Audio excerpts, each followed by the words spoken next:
Чонон үдэт хочтой, нутаг усан даан нэр муутай. Ном эрдмэр тун тааруухан, чогруу лаарамб гихч ганц бие лам байжээ. Тэр олонд нэр гарсан онцгой эрдэмтэй лам болох гэж олон жил болсон боловч олигтой юм хийж чадахгүй л байжээ. Тэгтэл олгой улаан цав гэдэг онгон савдаг оргонсон нэгэн газар байдаг гин. Олон лам хувраг очоод ороолн савдгийн дарч чадаагүй гэж олны амд амжсан үг сонсоод нэр төрд дуртай чогруулхаарамба нэг өдөр тэр ууланд очисон чинь нэрэл цус шиг улаан өнгөтэй хадасаг бүхий уул байжээ. Хад чулуунд хачин олон нүхсүү болсон, хөл доороос нь хөвсөн урт могой гялалцсан. Хүмүүсийн ярддаг савдаг шүглсэн байж мэдмээр газар байж гин.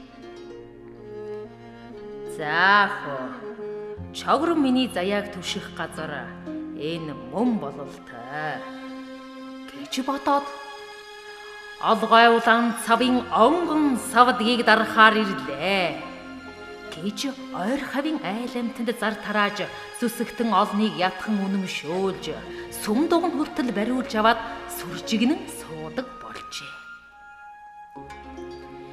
Гэтэл олгой улаан цавын агуй хонгилоор оромж хийж амьдарч ойр хавийн баячуудын адуу малыг хошуу дамжуулан худалдаж барлаг ядуучуудад тусалдаг нэгэн шилийн сайнэр энэ цав бүгдэг байжээ.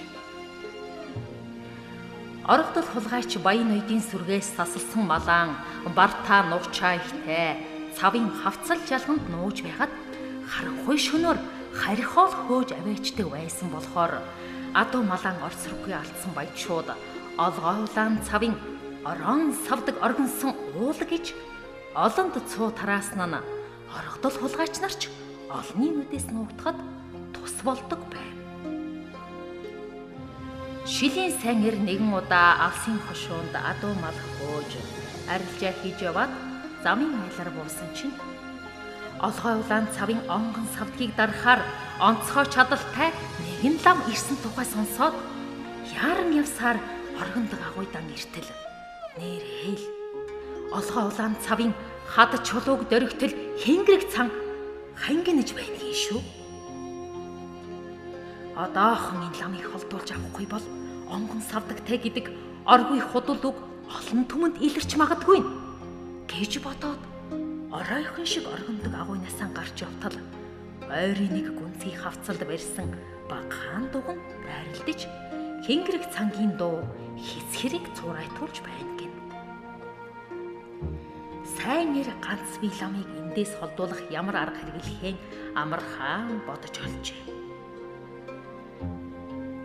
Өнгөрсөн өвөл нутгийн баяны сэтэртэй хөгшин буур айлын хаан залуу бууртай нуцалдаж байгаад хэмхчүүлж өгсөн юмсанч.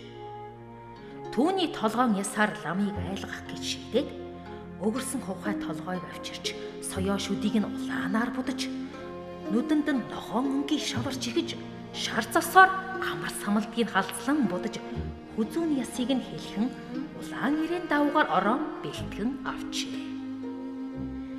Орой болонгууд манер өнөөх толгойгоон авч дугны гадаа ирэхэд лам бугай ганцаараа хоолон цоглож байгаа болтой байна.